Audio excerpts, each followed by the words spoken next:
Hey guys, how are we? Happy Thanksgiving. Happy day after Thanksgiving. Happy Black Friday to everybody that is watching this video. It's been about 3 days, but we're ready to take the plunge back into recording videos on Slaughterhouse Sports. I'm Spencer G. By the way, it's sad. It's 3:30 right now. And my brain, my spirit is expecting Arkansas to be playing Missouri in frigid cold combo, in Como, Missouri. But we're not having that. And last night, my spirit, my body, and everything, not only did it enjoy turkey, but it also sent to me a signal that there should be a game happening in Starkville, Mississippi last night. But the Egg Bowl, for some reason, was not there. So, of course, our traditions of college football and the timings of games, they're very important to me. We're still going to get those later in the week. But, yeah, Slaughterhouse Sports, let's freaking get into it, guys. North Carolina, the North Carolina Tar Heel job. This is probably one of the best jobs in college football.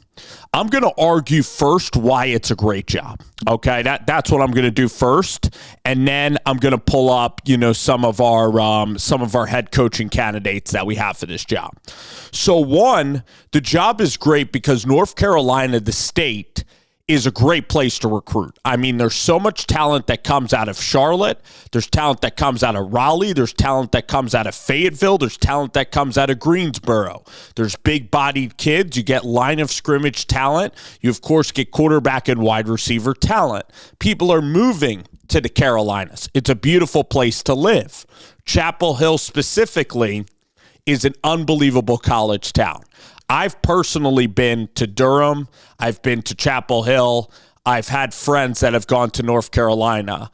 And Franklin Street is fantastic. So this is my personal bias. And the college town is awesome. And you're not going to hear many people say that the town of Chapel Hill is not fantastic. It's a school that is obviously rich in basketball. I mean, we could talk about Jordan. We could talk about Sean May. I can go on and on. Tyler Hansborough. It's a basketball power. But And that's why for football, it presents a great opportunity for you because your expectations are decently high, but they're not incredibly high. If you go to an ACC championship, that's awesome. They still probably talk about that team, 2013 that they had there that played Clemson, in the ACC championship game. Okay, they used to have a coach, Larry Fedora, that actually had a couple of years where he did phenomenally well, and then they fell off a little bit. Mack Brown's a great guy. The culture is in a really good spot. There's so many things. So I talked about recruiting, the town of North Carolina, Chapel Hill. People like to live there. It's easy to recruit staff there and kids there. Here's also another point, revenue sharing. So the schools in the SEC are going to have more money to put in the football, maybe than North Carolina, although North Carolina is, it has a great booster base. And in the ACC, it could still pay out for football, and the facilities are actually really good at North Carolina, not only for basketball, but for football. Even Florida State, I'm telling you that North Carolina can compete financially with even Florida State. It can compete financially with anybody in the ACC. There's no reason why North Carolina can't be one of the top 3 programs immediately in the ACC. So funding is there. Then you get revenue sharing. So if you're afraid of the transfer portal and the SEC getting your guys or the Big Ten getting your guys, revenue sharing is going to create more of an even playing field, which is going to benefit North Carolina a little bit. I actually think North Carolina's NIL can get going even more, but it only helps. Then for me, the way I looked at college football right now, the new SEC in its iteration is cannibalism. Why would you want to go to Mississippi State? Why would you want to go to Arkansas? In fact, if Missouri and North Carolina are the 2 jobs available, you can either win 9 or 10 games at North Carolina and have a decent team and be like SMU and get praised, maybe go to the playoff. again, like recruit your style football team and not feel incredible pressure, or you can be Missouri where you can have a great year and go 8 or 9 wins. And that's right. The cap at Missouri and even Ole Miss is 8 or 9 wins. And then you're probably going to go to 7 wins. You're going to go to 6 wins. You know, that's what Lane Kiffin is probably looking at right now. It's so hard to separate in the SEC. In the ACC, you can come right in and do well. Duke, Manny Diaz. I've watched Duke this year. They have a couple of good players on offense. Their schedule is easier, and they're winning games late. You can come in there and win really soon. And also, North Carolina, it's better to recruit to than Virginia Tech. So I think the job is amazing. I think that you can win ACC titles at North Carolina. Okay.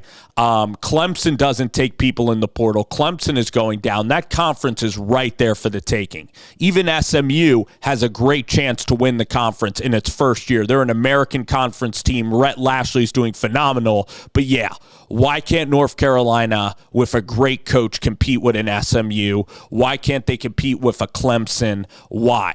You know, you have Louisville, you have decent programs in the ACC, but Syracuse and Duke are going to win like 8 or 9 games. A Pittsburgh team that is flawed, that has recently gotten housed on the road, and you guys know, Pittsburgh fans, that you guys are a good football team, but more like a 7-win team than a 9-win team. You guys know it's Syracuse as well. You're instead of an 8-win team, you're more of probably 6. All right, but the ACC is a really favorable, really good style for conference. I think that North Carolina, I used to be somebody even as recently as last year that said, like, if I were a coach, I'd want an SEC job. I think North Carolina is the spot. All righty, now let's get to the candidate pool that we have, and we're going to run through it here for about 3 minutes, and I'll tell you my opinions on them at the end of the video. Jon Sumrall is 32-7 as a coach. He's the coach of Tulane, the Tulane Green Wave right now. All right, so Coach Sumrall, great guy from Huntsville, Alabama, born the same day as Shohei Ohtani on July 5th, not the same year. So Coach Sumrall, linebacker at Kentucky, was considered for the Kentucky job, salt of the earth guy. If you listen to his interviews, I listened to his interviews with the guys at the next round in Birmingham. He's a good guy, very smart defensive coordinator, excellent as a head coach. At Troy, went 12-2, okay, and 11-2. At Tulane, first year, okay, have to replace Willie Fritz, who had a great run at Tulane, keeps the Tulane train going with tons of new people.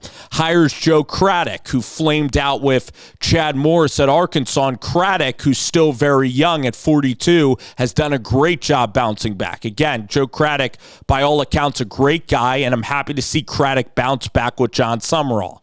All right, so that's Coach Sumrall. Dan Mullen. Dan Mullen is highly considered for this role. He's been at ESPN, always has been a really good guy by a lot of accounts, okay? At times, yes, has he, with his players, has he could he have been more attentive to the defensive side of the ball? Could he have been more attentive to the defensive players on his roster? He would probably tell you yes, okay? I'm just going to read you Mullen's record, and then I'm going to get to what I believe about Dan Mullen.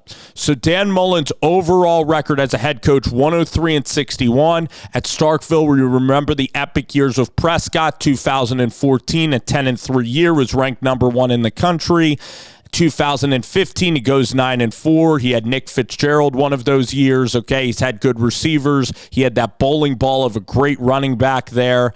Then at Florida, you get a little Kyle Trask. You get some Felipe Franks. You also get Kyle Pitts. Okay, they go 8-4. They, I think, play for the SEC championship one of those years. Okay, competing with Georgia. Then he flamed out miserably in the last year, and recruiting just died off. All right, and for Dan Mullen, he was doing it a very long time. The fishbowl was getting to him. He just looks like somebody who's rejuvenated, somebody who gets in the TV and who's now ready to roll. role at North Carolina. So those are the two big names that are factoring into the search. We also have Matt Campbell of Iowa State, somebody that's been very consistent, somebody who's a long-term coach at Iowa State. And then also they're going to probably reach out to PJ Fleck at Minnesota. And then Arthur Smith is most likely going to stay in Pittsburgh, which I believe is a good move for Arthur Smith, okay? I'll tell you why. Because Arthur Smith, he would have to battle these really, really good names in college football. And if he didn't get the job, it would present him with turmoil that is unneeded in Pittsburgh. He landed into a great spot. Mike Tomlin's his guy. I think that Arthur Smith staying in Pittsburgh, again, I was a little bit excited about this because it is a really good opportunity, and Arthur had to take at least a couple days to even process how cool it would be to go back to his alma mater. But this is the right move, I think. I think he's an NFL guy, and he's going to stay in the NFL. So now let's talk about Sumrall versus Mullen. Let's get more specific here, and then I'm going to hear your guys' opinions in the comment section below. So Dan Mullen, really good offense, always creates really good scheme and good offense. Hired Todd Graham, who was his long-term defensive coordinator.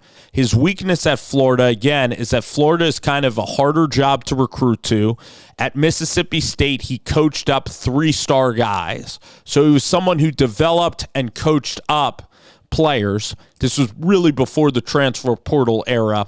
He was really not liking the transfer portal and the transactional part of college football. But now Dan Mullen sees that with revenue sharing, the players and everything is kind of becoming closer to what he imagined it to be. Okay, so I think that with revenue sharing, it will be more organized. And North Carolina is a place where their fan base isn't going to go crazy over your recruiting rankings. They're going to allow you patience to coach up your 3-star guys. Dan Mullen has had massive success at Mississippi State. Very good offensive coach. Would probably be one of the better coaches in the ACC, one of the better offensive coaches coming into that league. I think he would be solid.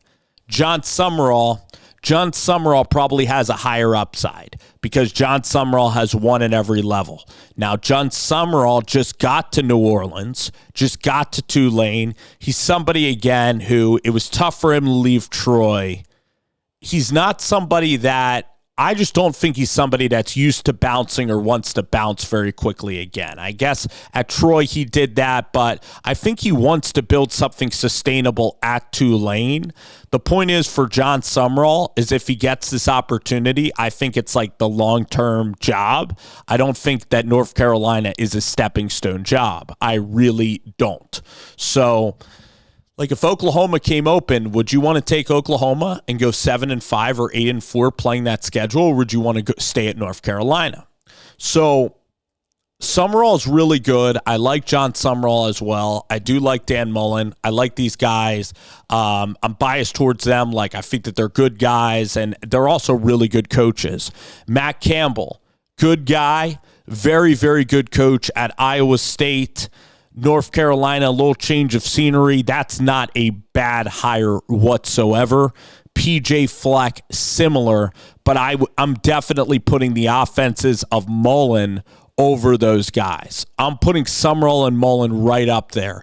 I would even go number 3, a sleeper that has been getting some mention, is the guy that just beat Jon Sumrall, and that's Ryan Silverfeld. This is somebody who's been at Memphis for about 10 years with Mike Norvell, and somebody who, has helped with Seth Hannigan, somebody who's helped with that football team, someone who has utilized the portal well, pretty good culture at Memphis, solid team. Now, they do have a lot of advantages compared to the American Athletic Conference, but he's sustained, and I think he's a pretty decent name. I would actually go him, maybe even over Matt Campbell, as crazy as that sounds, because I think the upside is higher with maybe a Silverfield. But I think that the first 2 guys are going to get massive consideration. I like all of the staff that Jon Sumrall has done. He literally hasn't missed a step. You also have Jamie Chadwell, who is someone I don't think that they're reaching out to, but I think Chadwell is a beast. So you have some great options at Carolina. There's going to be no shortage of interest with this job. I want somebody who's going to stay loyal to North Carolina. For that reason, you look at Dan Mullen. He's not interested in going to the SEC.